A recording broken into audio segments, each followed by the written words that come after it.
Okay. Hello, everybody. The Nameless Narcissist here once again. Simple man diagnosed with NPD, giving you guys the facts of narcissistic personality disorder, things going on in my head. I am no professional, so keep in mind.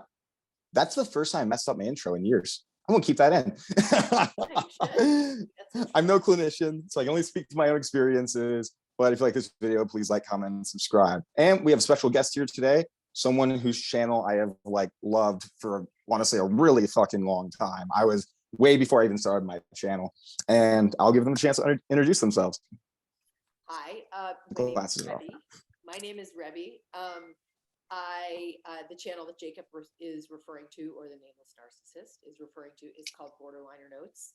It is definitely a family affair because it is not just me making it. I work with this incredible editor named Pascal, and then all the people who contribute to the channel. Since I don't think I could do it by myself, or I don't think I would sustain the interest of people. So don't underestimate yourself. Look at me. I've been doing all this alone, more or less. No, you're amazing. I know you're amazing. Oh, yeah. Thank you. I'm so confident. Well, hard to do. So I want to start this out with, because it's relevant. So mainly your story and it's how you got your diagnosis and stuff like that. Did you have a low point in your life that resulted in that? Well, the answer would be a resounding yes. I had an extremely low point. Let us see where to begin. Well, it's funny when you tell your story and you've told it to yourself for so many years, it gets very played out and stayed. And so yeah, it's hard to do this without making it a little dead end, but I'm going to try because it's a fair question.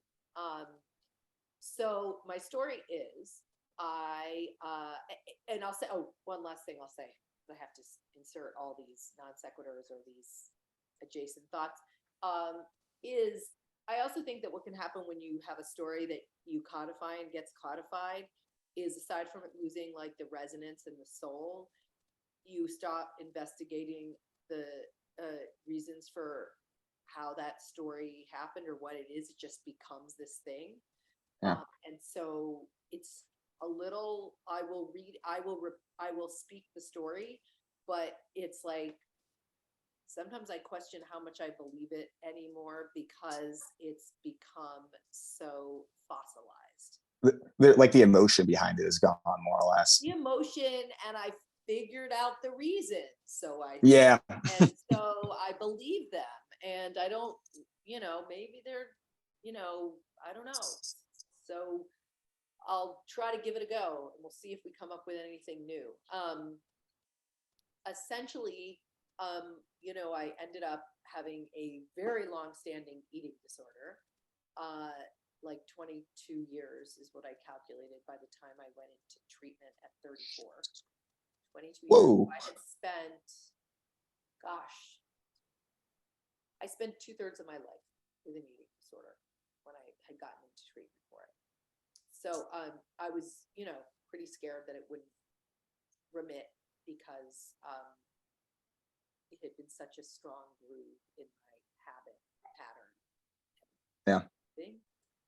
But I got very good treatment, and we actually are going to have an expert who I can validate did extremely good work in eating disorders come to our channel. That'll be interesting. Yeah, it is interesting, and I, certainly didn't think it was possible to get better. And I am, my experiences, certainly I can speak to the fact that it is possible. And as someone heroin level addict of, food abuse, so I didn't think it was possible, but it's possible. Anyway, so I went into treatment for an eating disorder, and when the eating disorder behavior remitted about a year later, I ended up, well, for a while I was pretty okay. And then other problems started to trinkle up, I can't think of the word. Bubble up? bubble up. Like come to the surface. I don't know. Yeah, I don't know either. And I was struggling to complete work, and I didn't really notice that relationships were like falling away, which had already been falling away. And I had this like extremely strange and familiar pain, like deep emotional pain. And it was very familiar, but had maybe gone missing for a long time. Like the way I had described it was, it felt like something that I was familiar with by the time I was 8. You fluff your hair a lot. What is Everyone always says that. You're not even afraid. You're not even embarrassed to do it in front of me. That's amazing. That's interesting. It's the well, that's the thing, it's the self-consciousness about my hair looking bad for me. So the fixing the hair prioritizes any sort of embarrassment I could get over fixing it. Wow. Because I mean, it's a big thing with it. Like me and my narcissist friend, we joke that it should be the 10th symptom criteria, because it's almost like it's almost stereotypic.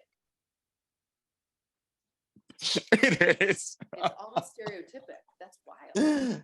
I'm the archetype of a narcissist. What's that? I'm the archetype of a narcissist.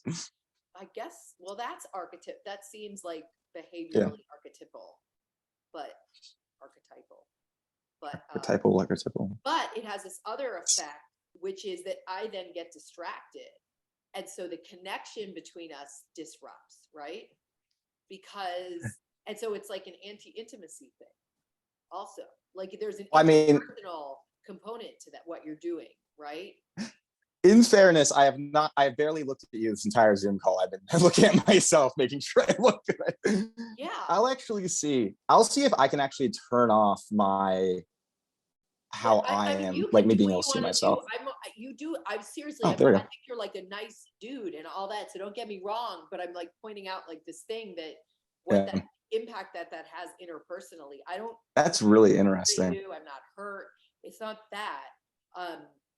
Though I would say that if we were not doing this and it wasn't in this framework and we were just meeting on the street as friends or something, and you did that, that would be like disconcerting to me, because I would be like, is this person really bored by what I'm saying? Or do they care by what I'm saying? Like, so it's disrupting a connection. Yeah.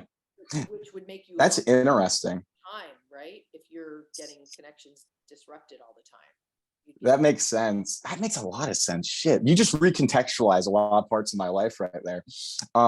Do know I'm very invested in paying attention to everything you're saying. No, I believe you, and I actually don't necessarily think you doing that is taking away from that investment, but it has, and I can handle it. And there's this whole framework that we're having this conversation in. But there is like this interpersonal thing, I think, that happens that I think is curious. But anyway, I have to keep that in mind. Yeah. Okay, but I did hide my face now, so like I can pay attention. You be you. You do you. You do you. Okay, let's get back on topic. Not talk about my hair. Your hair looks very nice, by the way. I don't know Thank you. It's very thick and it holds its form. Excellent work. Genetic. Appreciate that. That's half my personality right there. Yeah, excellent genetic work at play up there. My hair has never done this. So anyway, so I ended up having all this pain, and it didn't go away. And I started to reach out to former therapists who had treated me for the eating disorder successfully, and who had really, I felt, been good clinicians, and was like, why is this happening? What is this? And we barked up many possible trees. I looked at multiple diagnoses, from ADHD to OCD, which is like the opposite of what I am. I was about to say, interesting. That was weird. I was like, I don't know where that one came from. People tell me I'm autistic all the time, which is interesting. What really? Why do they tell you? On TikTok, at least. Why do they tell you what do you think it is that makes them tell you you're autistic? Probably my alexithymia is the big one, actually. Do you think because it might be part of your thing, or the autism thing? No. Not at all. It's just because it's so short on TikTok. Nobody they can't get an idea of what I'm actually like on TikTok. So they're like, oh, you describe something that, like when I talk about like not being able to connect to people, alexithymia, they're like, oh, autistic people, or masking. It's like, oh, autistic people are like that. I'm like, no. Especially with the masking, because it's like, I always say that other disorders mask their symptoms. For NPD, masking is a symptom. Does that make sense? Disorders mask their symptoms. Yeah, sure. Yeah. Right. And what is masking in NPD to you? Everything I do is fake, or at least feels fake. I'm Like, always kind of a was performance. that laugh fake? Was that laugh fake that you just did? God, see, it's so, yeah, a little bit. I don't want it happens a lot when everything feels fake, but I do fake laughter a lot in certain situations. When I'm in this context, it's not quite as bad because I'm way more vulnerable on my channel and stuff I am in real life. And ostensibly, it's like not fake because my mask, in quotes, even though it's kind of constructed and it's very purposeful, that is my personality. You know what I mean? Mm-hmm. Yeah. That makes sense. Or at least that's what I try to tell myself. But yeah, everything feels fake though, because it is to some degree a performance. Is there ever not a performance, or? When I'm having a complete emotional breakdown is the only time I feel real. When is that? Like, when does that happen? Fuck. When's the last time that happened? Abandonment stuff is actually a big one. Was that or laugh just real? Was that laugh real? when you ask, does it feel real? But okay. Well, I guess it's kind of a nervous I'm not thing. A clinician, so not I'm really. Not good at this. Yeah. Well, it's like it's usually if it's a laugh like that, it's to cover up any sort of insecurity I can't feel about it. It's like if I'm laughing at it, you can't make fun of me for it first. It's this protective thing against low self-esteem and everything. So it was funny to me, but the actual physical reaction isn't quite real. You know what I mean? Yeah, it feels automatic. Mm-hmm. The performing, it's trying to do it. It feels very much like habit. People ask me, it's like, is it exhausting performing all the time? And for me, it's more exhausting to not perform. Because that's kind of how I feel about it. Okay, anyways, we keep getting distracted. Your story. So, yes. So basically, I ended up getting, very frustrated because I was trying to figure out why I was in so much pain. And I kept hitting, dead ends, essentially. And then eventually I ended up I don't know that I would I wouldn't call it a full-on relationship, but like a romantic exchange with someone. I think we were probably ultimately ill-suited anyway for each other. But I noticed that my attachment to him came on very quickly, even in spite of, and maybe because of his push-pull behavior. And I knew that he was sort of sending these mixed messages and problematic, to my mind, signals that if I had been healthier, I could have been like, thank you and goodbye, and yeah, right. be well. But I don't want to do this. But I couldn't do that. And I also needed a taste of like what I hoped was love. And so I bit and got completely activated and, emotionally turmoiled and drawn into a very, to a situation with someone who really probably couldn't actually ever love me. And so, sorry, that's the sound. And so I basically came to a point where I started to notice that I was engaging in all these interpersonal behaviors with this person to regulate my mood. So I would get angry at them, and that would function as a way of regulating my mood of feeling hurt, to lash out. And then I would feel guilty for lashing out in a way that was really not acceptable or called for. And so I then would apologize profusely to manage the guilt. So I noticed, I felt like I was like being slapped about, like my feeling, like I was like like veering to these emotional extremes, and I was slapping myself about, or I felt like I was just being slammed about. And I noticed that I was doing these things to manage my feelings. And I thought, oh my God, this is weird.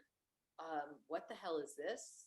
And I'm never going to be able to be in a relationship if I do this. And I didn't understand the implications of that until I ended up finally going to treatment.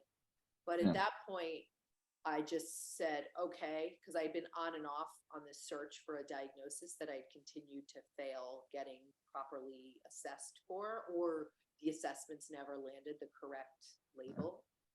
Been there. So I basically ended up going to this treatment facility. I was also on and off smoking pot a lot. And I knew that I was not an addict. I wouldn't say I was an addict because I was able to stop, but I was in too much pain when I would stop, and there was never anything to fix the pain. And so while something like AA or the equivalent thereof could promise that if you stop, it will get better, I could say, actually, I call bullshit on that for me, because it is not fucking better. And I don't understand what's going on in me, and stopping isn't enlightening to that. So I need some other path that will enlighten me in order to fill the problem that the use is currently tamping down. Yeah, it's I used to say something which was really unhealthy, where it's like, how'd I put it? It was something along the lines of like, I'd rather be an addict than be sober, if that makes sense. Right, because why would you say that though? Because, you know, be an addict than be sober? Because it was, intolerable. Like, you know what I mean? Sober was intolerable. Yeah. Yes. Right. Yeah. And I, yeah, that's interesting to say. I definitely, I did not go so far as to say that, but I guess that my behavior indicated that, you know? I had to justify all my poor decisions, was the thing. You had a I had to justify and rationalize all my poor decisions instead of, saying, this is probably bad. Right. What was your drug of choice? Cocaine. Oh, wow. Hands down. Are you still using it? I have been clean since 2017. Yes, I was 17 when I was addicted to cocaine. Wow. No, I was 16. Sorry, what was that? How did you get off cocaine? It's a funny story. I did it out of spite, because I had two friends who cut me off over the addiction, and they're like, if you don't stop like you doing cocaine, we're not going to be your friend anymore. And I was like, fuck you guys, I'm going to get off of cocaine, and I'm not going to be your guys' friend. So you got off cocaine, but how did you do it? You just did it, or did you go to AA or NA or anything? Yeah, I just went cold turkey. Not a pleasant 3 days after that, but I was fine afterwards. Wow, and you didn't miss it or anything like that? Oh, I missed it. Holy shit. I had cravings for probably at least 6 months afterwards, but it was tolerable after the first couple days. Interesting. That's interesting. Wow, interesting. And alcohol. Alcohol was a big one, and I wouldn't say I treat it healthily today either, although it's way better than it was. Interesting. And so, right, so you still drink, but you're not to excess generally. It's more manageable nowadays, I'll say. It's not impairing my life, basically. Interesting. So right, so these things function to make your feelings. I don't know, why did you use cocaine? I always describe grandiose highs where I'm getting a bunch of attention, right? And everybody's admiring me and everything. I'm constantly chasing that. Cocaine was like that, but without any of the work.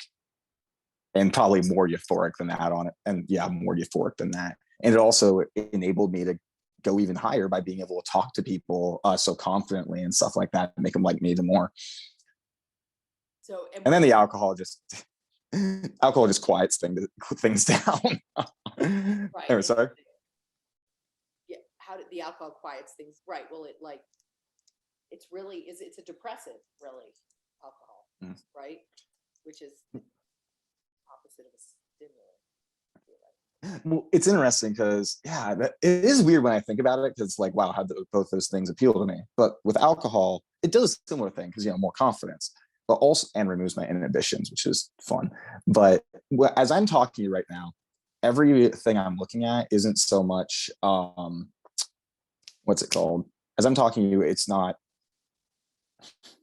I'm looking at every bodily movement of yours, every expression that you make, and how I perceive you to be interested in what I'm saying, trying to determine what you think about me and stuff like that.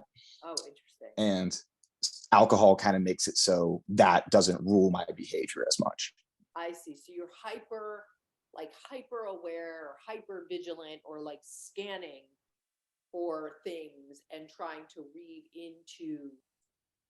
It's not wrong to look at a person's gestures or this or that or that thing and make assessments based on that, right? About their interest. Yeah, of course. Sort of scan your space to see if you have a person who's still paying attention to you or if they're dropping off.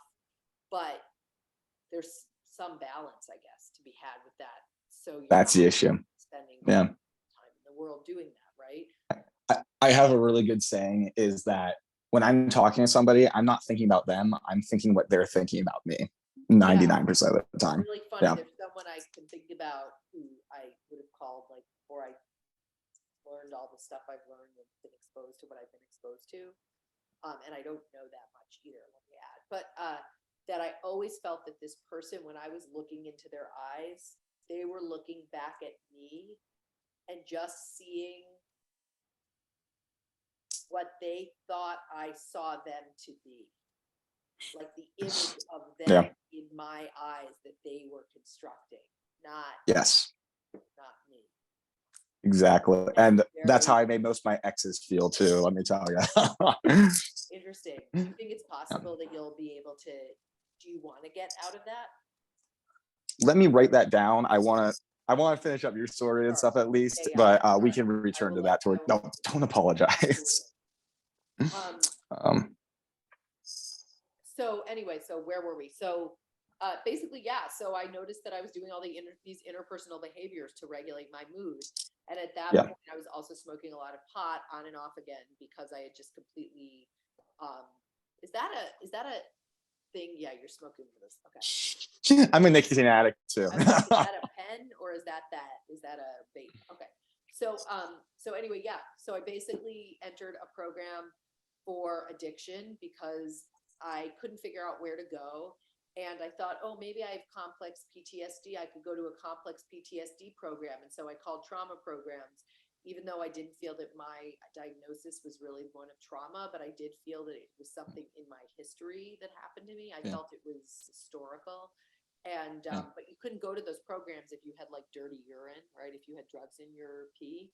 And I did. And I was like, I can't, I'm spent, man. I can't do this anymore. And I can't go off this anymore. It's just, I need to be in an environment to go off this, to go stop smoking pot. And I need them to help me figure out what's the matter with me so I can go to the right place to get help. I need a diagnosis. So I went to McLean, that out, but I went to a mental health institution, went to the drug rehab program. They were really awesome and cool. And I basically said, listen, like, I am not an addict. That is not my problem. You guys want me to go to AA groups or NA groups because I'm in an addiction recovery treatment? I will. The real reason I'm here is I want you to titrate me. I want to titrate off of my head meds, off of my psychotropic drugs that I'm being prescribed. And because I don't think they're working because I've been on them for 19 years and I'm here. And I want to figure out what is my diagnosis? And they said, okay, we'll do that. So we spent a month. I titrated off the medications I was on. which I believe were Cymbalta, Adderall. Same. Yeah. Matching drugs. Yeah. Oh, really? And Lamictal, which I like totally. Same. Like, I'm prescribed Adderall and Lamictal right now, are the two. Do they do anything? The Adderall helps a lot. I liked it because it limited my appetite. I like being thinner. Well, that's not what I used. Originally, it worked to help with the eating disorder cessation, but once the eating disorder stuff was under command and it was gone, I discovered that it also could function to suppress my appetite, and so I used it for that. Oh my God, that's terrible. But it causes like mini strokes and stuff, I have heard, as you get older. And there are a whole Jesus. host of problems that I thought I probably shouldn't take this drug forever. Fair enough. Yeah, because oh, go ahead. And I just was like, I want to know who I am without this stuff. Like, I've been on this for 20 years and it is not working. So let's get off this shit and see what's underneath and see if I even need to be on it, because these are not helping me. I'm here. Yeah. I mean, that's why I resisted drugs for so long, is because I was, well, medications, I shouldn't just say drugs, is because I was like, how do I know if it's really me now? You know what I mean? How do I know if it's what was the word you said? Like if it's actually me, or is it like, totally. you know, the way, 100%. And, you know, and I think like if, you know, and I thought it was really interesting. And I think the clinicians where I went were really good, you know, and they, you know, ferried me to the right and next place. That is what changed my life. But I am struck by the willingness for a number of different treaters to, over time, just try a different drug and shift things out. And I understand the concern of pulling a drug away off of, you know, taking someone off a drug and what will happen if. I think that must be a concern. But it's like, if someone is presenting with, I don't know, I'd be curious to talk to clinicians about it, but it just seems like, gosh, man, this person's been on stuff for 20 years. Let's see who they are without it before we start suggesting new stuff for them. You know? For sure.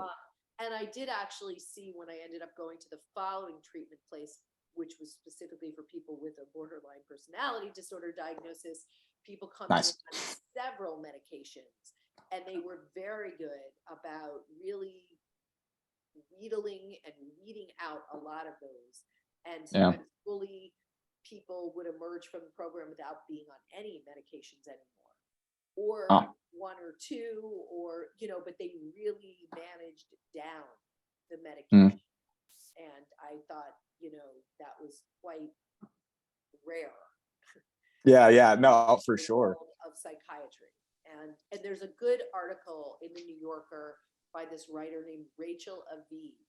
And I can't remember what it's called, but it is about a woman who decides to go off meds after, you know, having been on them for many years and all the trouble they cause, which doesn't mean they always cause trouble by any stretch. I'm not saying that. But what I felt when I did go to this place to get the initial getting off pot or whatever, was I was like,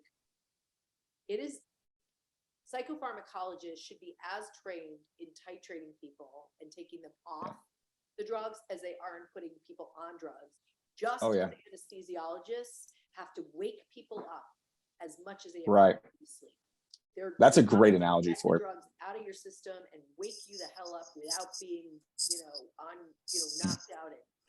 And so I was really like, if I would say anything to psychopharmacologists, I would say you better be good at getting people at eating people off drugs. And, you know, if I was getting treated, depending on what my diagnosis was, like, I am not familiar with bipolar, so I wouldn't ever speak to that. And I wouldn't speak to anything generally, but I would just specifically say, if I was interviewing people for that job, I would say, what is the long-term plan if I don't want to be on this forever? Tell me your plan to help me get off this. Like, what supplemental psychosocial treatments should I be doing with this drug because this drug alone is certainly not going to solve my problem. It's unlikely to, at least for me. I love that's yeah. But That's a great, I love that. That's a great analogy. Like my issue with, because I went to inpatient once, and my whole issue with it is it didn't feel like they wanted to treat me. It felt like they just wanted to throw medication at my face and then get me the fuck out. You know what I mean? yeah, Which was and right, and I yeah. So I was very staunch about no medication. yes, and and fair enough, yeah. And I have not been on any medication in like 11 years. Wow, Yeah. good shit. And you're functioning even better than when you were on them. Oh yeah.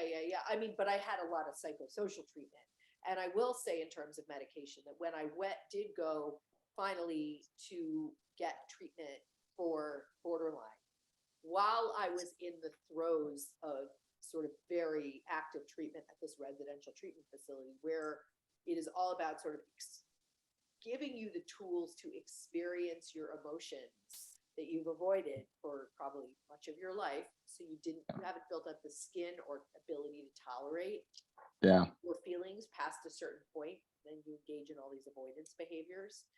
And they're trying to stop you from engaging in avoidance behaviors and building your sort of ability to tolerate a feeling and feelings. For sure. And in the thick of this process, which of course goes on now as it did then, but I maybe have more skill in it now, and I've just been doing it for longer, so I guess I can tolerate feelings more than I used to, though I struggle still. But like, I did have a depression. I fell into what I would say was starting to be a depression, because like when you have to feel feelings that you haven't felt and really contend with what you've done, which if you have a BPD diagnosis, you have done things to land yourself where you are. You have decimated relationships, or I had in my case. You know, I was very alone, of my own doing.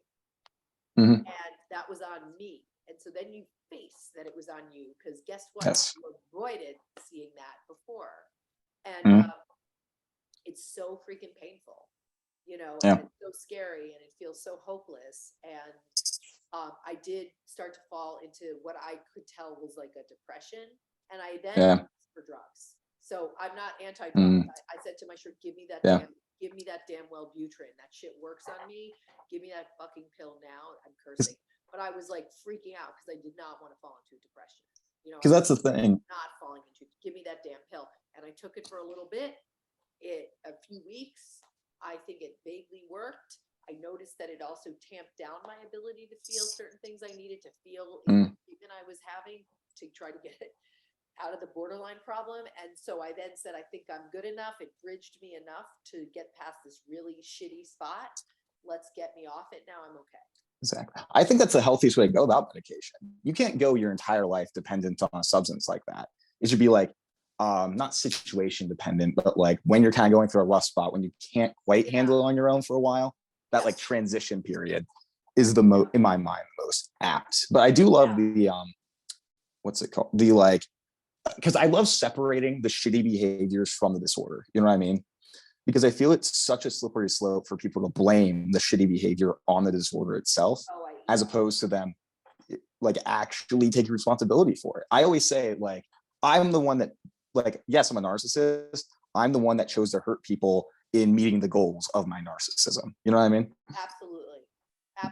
I totally agree with you. I think I see things online sometimes about people doing that, where they blame the behavior on the diagnosis. And I'm like, okay, sure. But is your friend gonna like, I mean, it's just, it doesn't matter. You did it. Yeah. You did it. And if you want to get out of it, like, you got to own who did it. And it wasn't a diagnosis, an abstract term that, cut your friend off at the knees verbally. It was you. Yeah, exactly. It was you, Exactly. I have little patience for that. I'm not very good. I'm not very empathic toward that, I have to say. Oh no empathy when you're talking.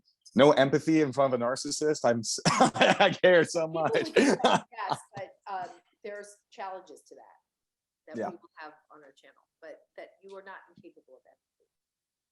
Yeah, I know. I mean, Well, you may choose against it, but you're not like constitutionally incapable of it.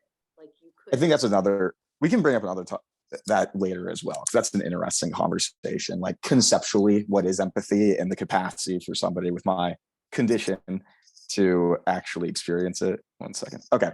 Another thing I wanted to ask: how'd you feel when you got your diagnosis? How'd you react to it itself? Well, I actually hadn't really heard of it. So any of the Really? things, like I think maybe today I might have heard of it if I wasn't engaged in.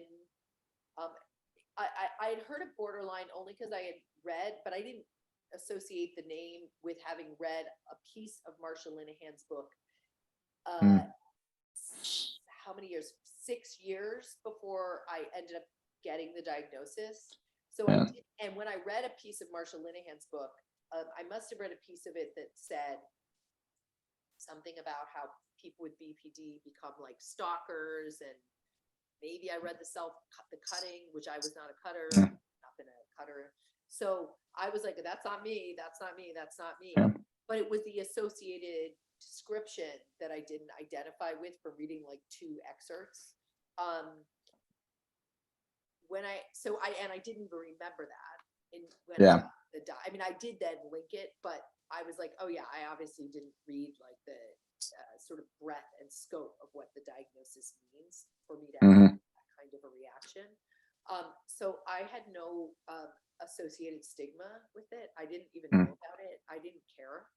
I think if I had known about the stigma, I wouldn't have cared either, though, because I was really intent on getting better and trying to get better. And I felt that was just another distraction from my goal, which was to get better, which is to get better, was to get better. Because that was actually my issue at first with being diagnosed, because I would go on the internet, it's like, oh, narcissists love themselves and stuff like that. And I'm like, I fucking hate myself. What do you mean? And everything. And so it was hard for me to like wrap my mind around it. Right. It sounds also like what you were reading were descriptions of people's experience externally of the person. Those descriptions don't really reflect your internal experience. I mean, it's just not out there. You know what I mean? It isn't. It's changing, and you're helping to change that too. Yes, I am. I'm the best narcissist. Well, you say that, but I would challenge you, because you even just made a joke there, but I would challenge you, if I was like a therapist, which I'm not, and if I was your therapist, I would say like you're blocking discovering a part of yourself by doing that. And that opportunity could open worlds to you. It's interesting because like the coping mechanism after I was diagnosed to deal with my grandiosity, especially ones like that, has been to like make a joke about it. And then because it's like, it's a joke. I know it's not true, but like it also is true, but also I know it's not. But then again, yeah, it is. It doesn't make any sense. I think it's really not. I think it is, but it isn't. But I think you actually know that there's a huge part of it that you're speaking when you're joking. You're like making the joke to the audience of people that hold the stereotypical vision of what a narcissist is. So you're sort of tipping your hat to that, but you also know that isn't the real thing. Okay, maybe I'm wrong. It's like emotional. It's like my emotional versus rational brain usually. Like rationally, I know it's not true, but emotionally, it feels true. Rationally, you know what's not true. I'm trying that my grandiose thoughts about myself rationally aren't true, but they still feel true. Yeah, I hear you. Yeah, I hear you. So, right. So like, but what I'm saying is like, you're also like directing your reaction / response to this generalized audience that has this stereotypical assumption about narcissism. So like, I'm a narcissist. Of course I'm looking at myself right now. because that's what narcissists do. But that's what we have been taught and told a narcissist does based on the I see what you mean. presentation You, that like I am, that has been written about. Not you mean I see what you mean. Like I'm leaning into the role is kind of what you're implying. The external presentation that has been aggressively and actively and Yes. unendingly written about. Like it's boring at this point almost. I don't mean it's boring, but we get it. Better not be. But internal experience is not that. And I think you know that. Yes. That's why you're doing your channel. And it's a little bit of a toying with the external. It's which does not speak the whole story. And that's why I overwhelmingly, I'll use anecdotes from my life and be like, well, this is what I was thinking when this happened. But overwhelmingly, I'll talk about my external experience. But then it's like, I do feel almost a pressure to perform narcissism to a certain degree. That's what I'm saying. Does that make sense? Yeah, that's what I mean. Because it's like, especially since my presentation it's not a typical one, mainly because of my, like even when I was unaware, I thought I had relatively good self-awareness of my behaviors. And the fact that, when you're a little smart, you realize, the best way to get people to like you isn't to be a self-aggrandizing asshole. So I guess you could say I was a lot more covert about it. Sure. And so it was harder and so now, and since there's so much imposter syndrome too, I need the validation from people that I am a narcissist. And when it's so weird. And I get again, on my not on my YouTube, nobody really says this, but on my TikTok, I get a lot I don't think you're a narcissist. They can't be unaware, stupid shit. That's just not true. And so there is a pressure to perform a little bit just because of the needing to be told I am. It's so often I'm like, what if I'm just normal? What if my entire YouTube is like a sham and I'm just making myself look like a moron and stuff like that? But so that's that whole thing. Jesus, I want to talk about you, damn it. That's interesting though. Okay. Let's see. I want to. Okay. So, what inspired you starting your channel and documentary and everything?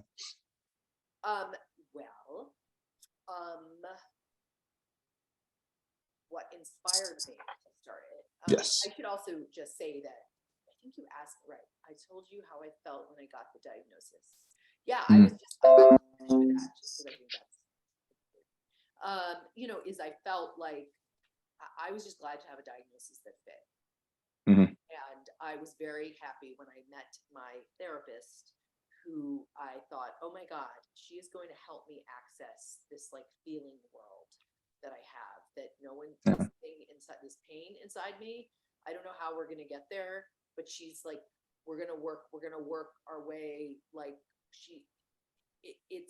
We're going to find it, or I don't know how or what. It's not going to be like some bombastic big moment where we uncover the reason for it. It's not like I had some major trauma that speaks to the reason for what was that pain. But I just was like, oh, she's needling around like a surgeon in my internal landscape. And I feel that this person has some real, knife skills, if you will, with doing that. She's good with the scalpel. She's good with the psychological scalpel. So right. So that was my feeling. And I think that's because I felt like I was in good hands. And so I felt like I was with people that were potentially capable. I had my doubts because I've been around the bush a little bit. And not having successfully moved me where I really wanted to go. So that's that. That in terms of what inspired me. I can't quite use the word inspiration. Interesting. It's so simple and pretty as that. The reality is I got out of treatment. I had bailed on film school. And had done what a lot of BPD people do. I had sort of dropped out. I had destroyed relationships. I had been, ultimately very not in service of my own life or future because I didn't have really career prospects because I had damaged so many relationships and friendships. And I reapplied to the film school for readmission to get my graduate degree, which was, you know, applying and asking professors who I'd been shitty to read. Yeah. And they were good. They did. That was really, they were bigger. And then I got 3 people to sort of really support the request. But to their credit, the people who maybe they voted against my coming, maybe they voted for it, but at the end of the day, they let me back in.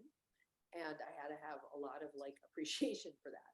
And so when I went back in, I had to do a thesis film, and I kicked around a bunch of ideas. And I have to be honest with you, like in the moments when I've been in like deep psychological distress and needed treatment, I've really given up doing any kind of like artistic anything, because it was just, I was like, just stop. That's just like this bid for success. Yeah. And Some pipe dream. It's bullshit. And just focus on getting better. And if you don't ever have another idea again, whatever, you don't, it doesn't matter now anyway, you can't function. Yeah. So forget it. And so I was trying to figure out what to do. And it was really just like, well, I think it just was like, I have been immersed in the borderline universe for a year. It's interesting to me.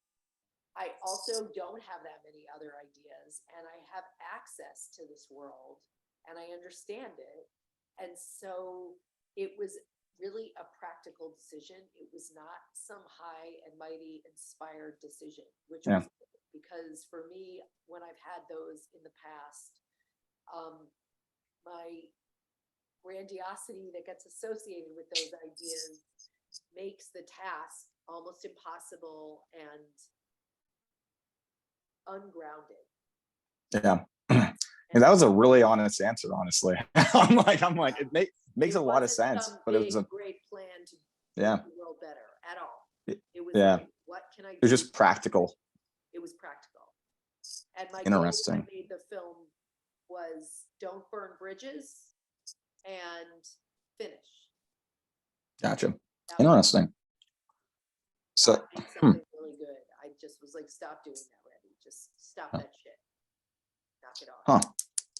Wow. Again, a really real answer. I like that though. It's almost like, unique. Yeah. Yeah, that's actually like, I get very cautious when that does become a goal now. Like make something really good or great. Like just stop. Just cut it out. I wish I could. It kills for me, it kills making stuff. True. It kills True.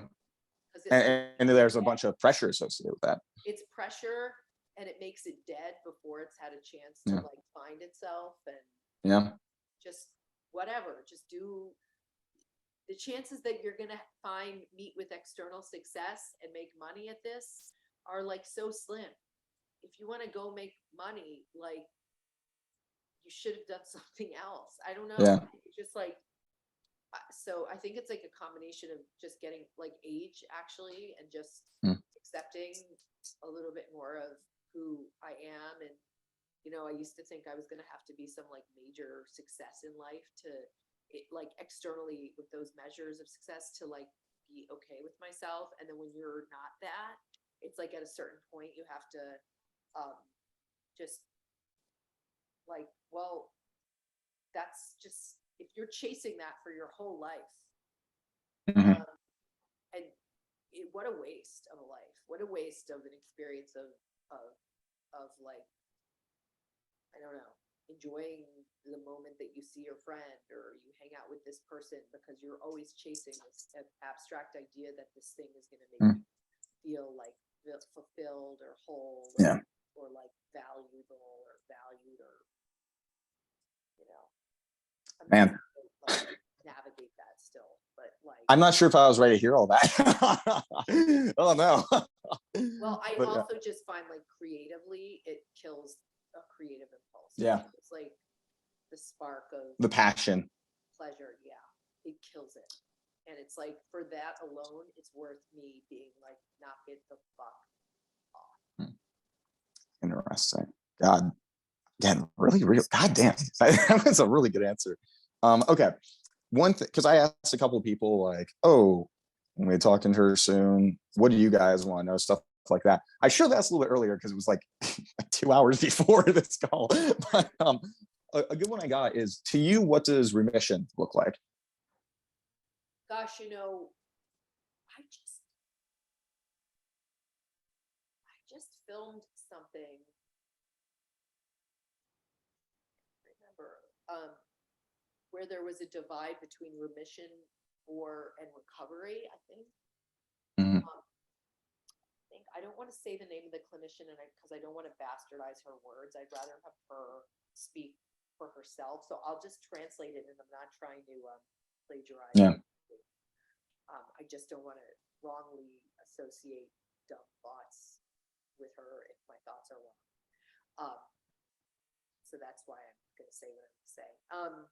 I think what I was told or heard is recovery is really being able to function, right? To earn, Yeah. like to have a career, like have a job, have relationships, show up. And remission is sort of symptom cessation. And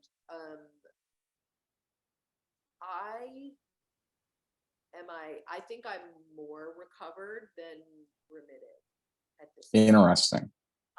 But I would still say that I think I less am struggling in the employment department, but that's for the moment. We'll see. Interesting. I've got Okay. a long way to go with that still, and still to self-sufficiency is, to be honest, which is something that's really important. I think it's really important for me to do or become, and so that is like an area that is critical. And then I think in terms of like romantic relationship, I think romantic relationships are still, I'm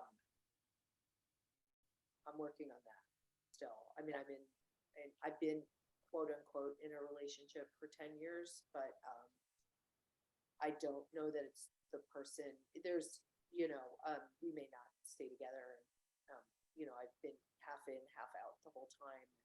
Gotcha. It's still, that part of your life is still strained a little bit.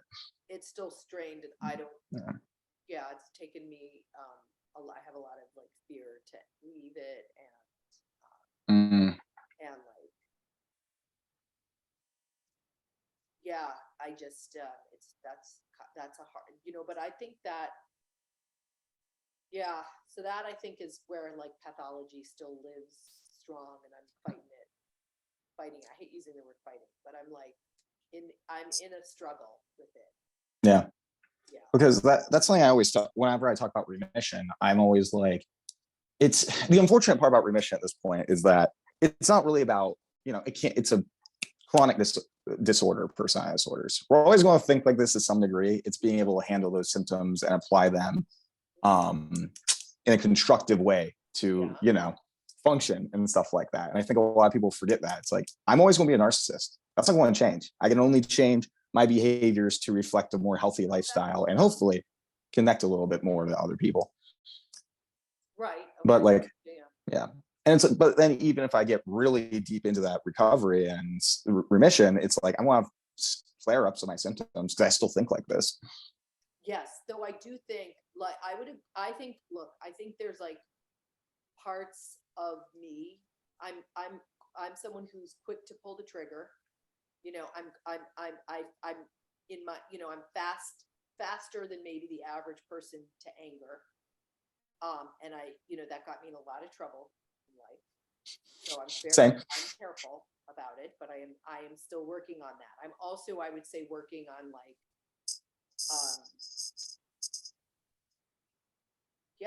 I still, there's outlying moments and less strong ties with people where I have to still work on that. And it's starting to impact me where I feel not good about my behavior, which is good. But and in the closer tie relationships, not always with, say, family, because they don't need me. But I'm very much, I think, I'm not quick to like slam. And while my thinking may still go and do feel that, I do have other thoughts come in to try to balance it out. Sure. And yeah, I don't know. I mean, probably you're always have it to some degree, but I do think that you can, excuse me, I think there's like a lot of things about me constitutionally that are different 10 and a half years out. Sure. Yeah. Of like, I actually don't think that way anymore or react as aggressively or quickly. Like, and it's much more automatic for me not to do that. I'm not like applying all these skills to like manage myself now. And some of your reactions are like quote unquote normal reactions and stuff like that now. Right. I mean, so I guess what I'm saying is like, you can have higher hopes for yourself, than you might actually think you can. Probably. I do see, this is all really interesting to me. And I love some of this vulnerable stuff because it's, especially the vulnerable stuff, especially with the kind of, I don't like relationships, not the right word. Like, I guess concepts that I had of you as a person, having watched your stuff and effectively made you somebody that I admired. And so, a construct rather than a person. And this is really cool being able to see you as like a real person. Yeah. As opposed to just somebody who, again, like just a concept and stuff like that. Right. It's funny. I think the screen does that to people because I've had people say that when I've talked to people, and it's like, obviously I don't have my experience of myself that way at all. And I don't really watch myself that much on the screen. Like, I don't at all.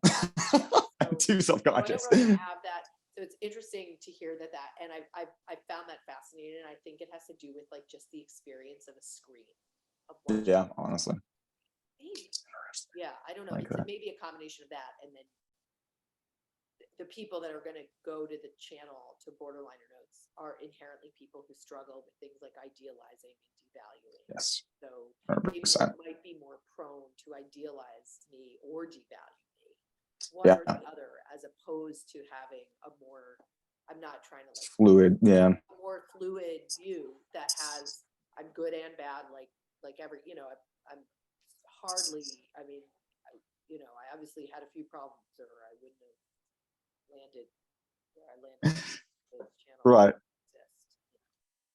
Okay, so I know that you said you have to go here soon. Yeah, I have like 5 more minutes. Is that okay? Because I know we can. That's do this fine. Also, for sure. This was fun. Change you or anything like that. Yeah. No, you're completely fine. But when we wrap it up, is there anything that you want to touch on really briefly and stuff like that to put us on a note to leave it, I suppose? I mean, I would say, I'm really working actually more on, I think, NPD, narcissism issues now than BPD. Like, so for me, I think what you're doing is really great. And I think it's by far the thing I'm working on now. I'm not working on BPD stuff. So, or they're so entangled. The truth is they're so entangled. Like, do you think you have BPD stuff or not really? It's been discussed in therapy. I have strong BPD traits, and those have come out with, what is it? Well, like anger, obviously, fear of abandonment's one of my big ones. What are the other ones? I'm trying to think of all the symptom criteria. It's been discussed that like idealizing and devaluing in relationships and stuff like that. But it's hard to say because so many of those things are also common in narcissism. And I'm always like, is it BPD traits or is it how I conceptualize it? NPD is just BPD, but with a grandiose shell. I forget who I heard say that, but I really like that conceptualization and kind of how it seems to me, because when I like break down, I look borderline more or less. When my like grandiosity is effectively threatened and I fall into a vulnerable state. And vulnerable narcissism and BPD have huge correlations. Interesting. What are the vulnerable narcissism BPD correlations in your understanding? Fuck, I need to find the study on it. I just know it's constructs. They're like, because of the shitty diagnostic criteria right now, vulnerable narcissism actually correlates more with the BPD symptoms than with the NPD ones. Oh, interesting. but people who are pathologically narcissistic have both grandiose and vulnerable traits, which is a whole thing in and of itself. The anxious attachment style and vulnerable narcissism. The fear of abandonment's way more, that's like a vulnerable narcissist trait. The neuroticism, so, because grandiose narcissism is associated with like good mental health when it's not to a pathological level, and stuff like that. Right. Well, So you have to have some grandiosity in life, otherwise you wouldn't go to college. Like young youth has grandiosity because there's so exactly much they haven't done that they need to try to do, that you need to believe in the impossible because you don't have a path created yet by you to prove out that you can do the high jump or do a cartwheel, or, you know, even the experience of learning to learn, you know, you only get by learning, you know, and seeing results from learning, you know, and anyway, whatever.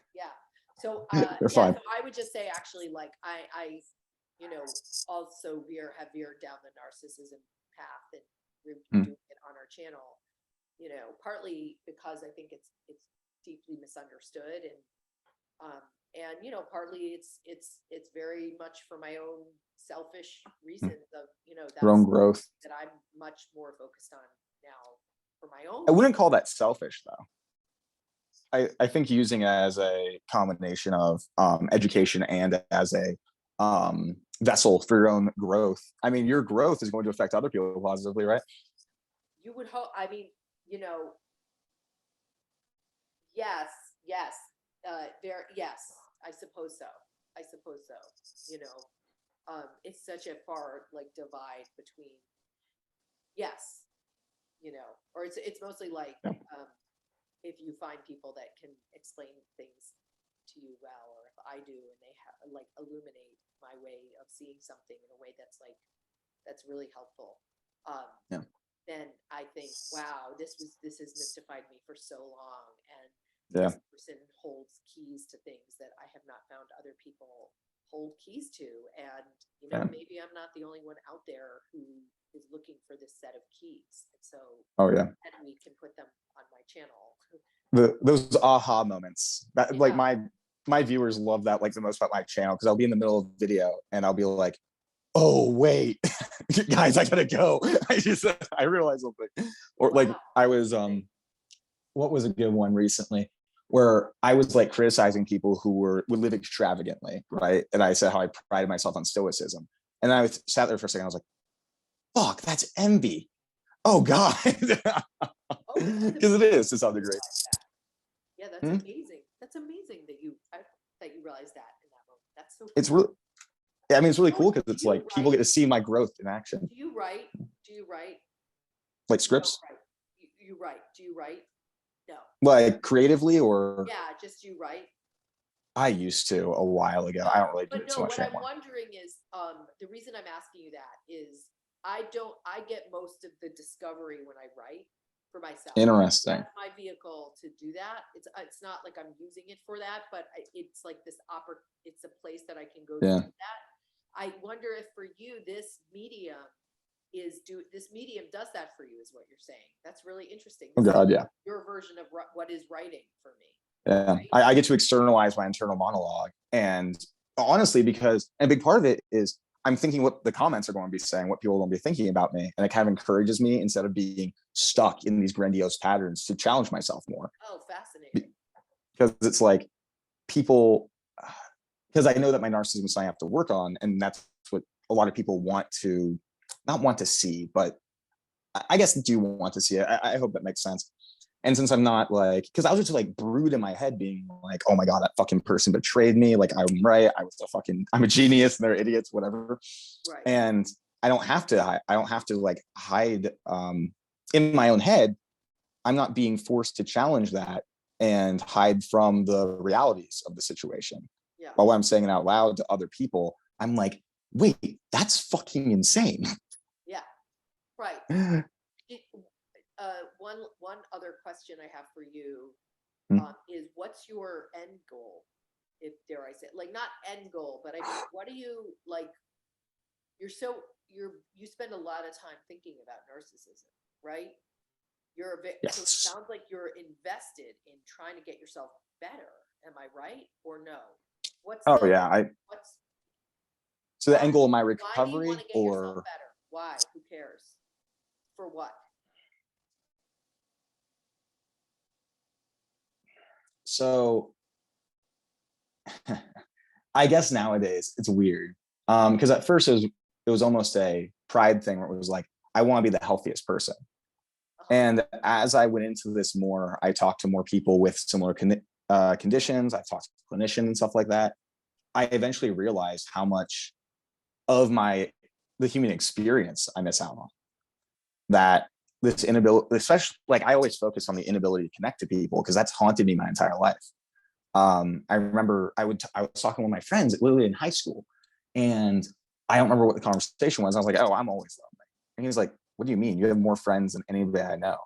I was like, "Well, I'm still lonely all the time." It really made me start being like, "Wait, this isn't exactly like." That's one of the first things that really set it off. Like, there's not full contentment in how I live my life. Yeah. Um, I think that I think that's the biggest one. There's other things too, but Do you ever feel connected to people or a person? Have you ever had that experience? not really. Honestly, the closest I get is with other narcissists, weirdly enough. But there's still kind of that disconnect. Like just because that's like, oh, somebody understands me, and like they're saying the things I thought were true my entire life, but everybody else, I felt like they were lying about it. Yeah. And so it's better there. And like, and sometimes when I'm in romantic relationship, I get like a flash of it, but like it fades so quickly. At least, and I think that's what it is. But emotional permanence, who fucking knows?